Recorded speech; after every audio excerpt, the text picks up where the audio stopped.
L'année 2026 n'est pas seulement une année 1, mais 2026 c'est aussi une année Aleph. En numérologie, nous l'avons vu, 2026 se réduit à 1.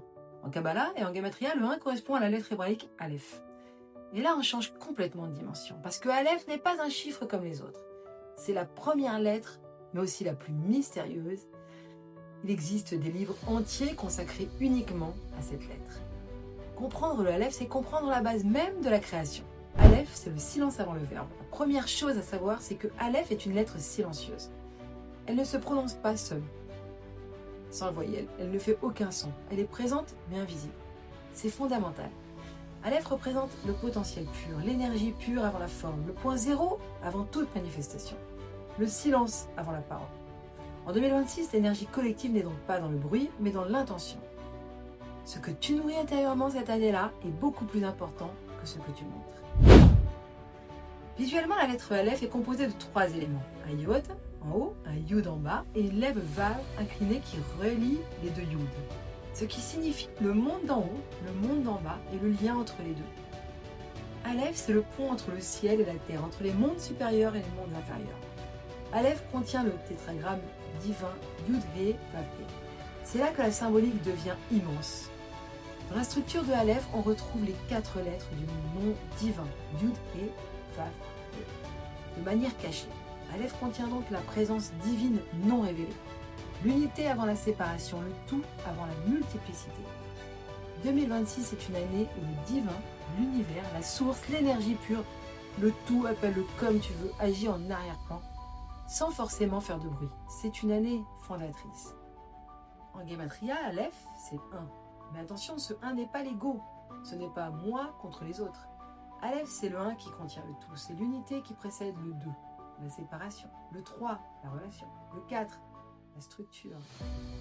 En 2026, on te demande de revenir à quoi? À l'essentiel. Pas de multiplier les directions, pas de te disperser, mais de choisir un axe juste, celui qui te correspond, celui que tu ressens, où tu te sens le plus aligné.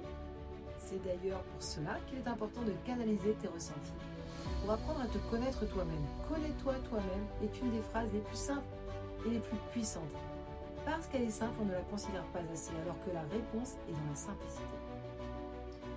Dans la tradition kabbalistique, Aleph est associé à la volonté divine, la pensée créatrice, le souffle primordial. Avant que le monde soit créé par la parole, par le verbe, il y a eu l'intention. C'est pour cela que l'intention est encore plus puissante que la parole et l'action elle-même.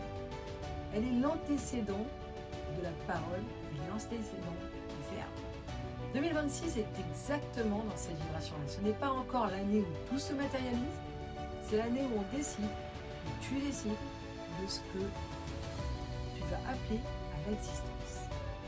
Un autre enseignement fondamental de Aleph, malgré sa puissance, Aleph est humble. Elle ne fait pas de bruit, elle ne s'impose pas, elle attend que l'on soit prêt à l'écouter. En 2026, plus tu forces, moins ça marche. Plus tu écoutes, plus les choses se placent. Si tu forces, tu auras l'impression de te battre contre un mur. Alors que si tu écoutes, si tu te réalignes, tout se mettra en place. Aleph enseigne que la vraie force est silencieuse. La vraie puissance n'a pas besoin de s'afficher. Ce qui est juste s'impose avec le temps. Si 2026 est une année Aleph, alors tu dois te poser cette question essentielle. Sur quoi veux-tu fonder les années à venir? Parce que ce que tu poses cette année-là devient la base, la racine, la fondation invisible. Tu ne peux pas tricher avec le Aleph. Si la base est fausse, tout le reste vacille. Si la base est juste, tout peut s'élever. Comme les racines d'un arbre.